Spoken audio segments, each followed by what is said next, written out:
Pasangan Rizky Bilar dan Lesti Kejora segera dikaruniai anak pertama. Lesti Kejora kini tengah mengandung bayi dan perutnya kini semakin membesar. Akan tetapi, belakangan Lesti masih sering wira-wiri di layar kaca televisi untuk bekerja.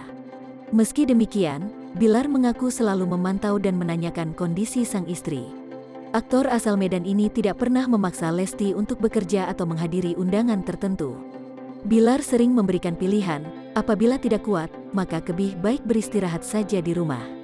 Saya sih selalu tanya ke Dede, mampu nggak Dede menjalankan pekerjaan, kata Bilar dalam video yang diunggah di YouTube Kobas TV, Rabu, tanggal 8 Desember tahun 2021.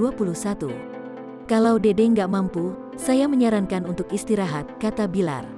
Namun jika Lesti merasa mampu untuk bekerja, Bilar bakal terus beri dukungan. Tapi kalau Dede memang masih semangat, ya saya hanya bisa mendukunglah, tuturnya.